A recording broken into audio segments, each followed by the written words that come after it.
আমি আর আফরিন একই সাথে পড়াশোনা করি। আমি আর আফরিন 2 বছর যাবত একটা সম্পর্কে আছি। আমার আসলে গ্র্যাজুয়েশন শেষ, ছাত্র হিসেবে ভালো। আমি একটা স্কলারশিপের জন্য অ্যাপ্লাই করেছিলাম, সেটাও হয়ে গেছে। আমি 2 বছরের জন্য বাইরে যাচ্ছি। আসলে আমরা একজন আরেকজনকে অনেক ভালোবাসি। আপনি যেভাবে আপনার মেয়েকে আদর করে বড় করেছেন, আমি ঠিক সেভাবে আপনার মেয়েকে আগলে রাখবো, আমি কথা দিচ্ছি। এই কথা আমাকে আরেকজন বলেছিল। আমার বড় মেয়ে ইন্টার পরীক্ষার সময় পালিয়ে বিয়ে করে ফেলে। 3 বছর পর আবার সে বাড়িতেই ফিরে আসে। শুনেছি আর বাবা মাও নেই, বাড়িঘর ছিল না, এতিম। কখনো খালার বাড়ি, কখনো মামার বাড়িতে থেকে মানুষ হয়েছে। ঈদে কোন বাড়িতে যাবে সে বাড়িঘরও তো ঠিক নেই। এমন একটা রুটলেস ছেলের সঙ্গে তো আমি আমার মেয়ের বিয়ে দিতে পারি না। আমরা একজন আরেকজনকে অনেক ভালোবাসি। আমি আপনার মেয়েকে ছাড়া থাকতে পারবো না, ও আমাকে ছাড়া থাকতে পারবে না। আপনি আমাকে 2টা বছর সময় দেন, আমি 2 বছরের মধ্যে আমি ওকে বিয়ে করবো। একটু বিশ্বাস রাখেন আমার উপর। সরি, আমি একটা ঠিকানাবিহীন এতিম ছেলের জন্য আমার মেয়েকে বসে রাখতে পারবো না। আফরিন, তুমি বলো কিছু। চুপ করে আসো কেন? তোমার বাবা কি বলতেছে এগুলো? কিছু ও কি বলবে? আমার কথাই ওর কথা। আমার মেয়ে আমার কথার বাইরে কোনোদিন কোনো কথা বলিনি, সেটা তুমি বুঝতে পারছো না?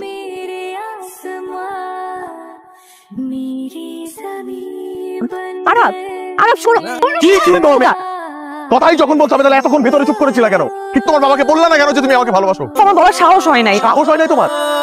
তোমার বাবা আমাকে কন্টিনিউয়াসলি অপমান করছে, তুমি চুপ করে কিভাবে থাকলা? আমি এতিম দেখি কি আমি রাস্তার ছেলে? ঠিক আছে, চলো সবকিছু বাদ দিলাম। আজকে আমরা বিয়ে করবো, চলো। তুই কি পাগল হয়ে গেছো? মানে কি? তুমি আমাকে বিয়ে করবা না? না। তুমি বিয়ে করবা না আমাকে? এইভাবে কেন? একটু সময় নিয়ে সিচুয়েশনটা দেখে আমাকে বোঝার সময় দাও। 2 দিন পর তোমার বিয়ে হয়ে যাবে, তখন কি বিয়ের কার্ড পাঠাবো আমার কাছে? তুমি একটা বেঈমান, তুমি একটা বেঈমান। তুমি কখনো আমাকে ভালোই বাসো নাই। চলে গেছি, কিন্তু যাওয়ার আগে আমি বিকাল 5টা পর্যন্ত বাস স্ট্যান্ডে ওয়েট করবো। তুমি যদি না আসো তাহলে তার কিছুই বলার নাই।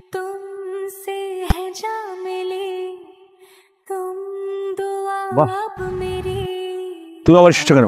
আমার কোনো পরিবার নেই, বাবা মা নেই। তো আমার বাবা মা মারা যাওয়ার আগে আমাকে খুব ভালোভাবে শিখিয়ে গেছে যে মুরব্বীদের দোয়া ছাড়া শুভ কাজ সম্ভব না।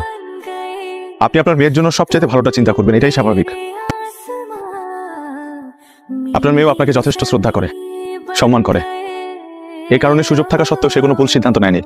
আমি ওকে আমার সর্বস্বটা দিয়ে ভালোবাসি। আরাফ একটা মিথ্যা কথা বলেছে যে ওর কোনো পরিবার নাই। আরাফ আমার ভাই, আমার বাবা ওরও বাবা। আরাফের মতো সম্পর্কের মূল্য আর কেউ বুঝে না। বাবা, তুমি কাছে কিছু চেয়ে পাইনি এমনটা কখনো হয়। আজ আমি আমার সর্বস্ব দিয়ে আরবকে চাই। তুমি দেবে বাবা। তুমি আমার মেয়েকে কোনোদিন কষ্ট দেবে না? কখনো না।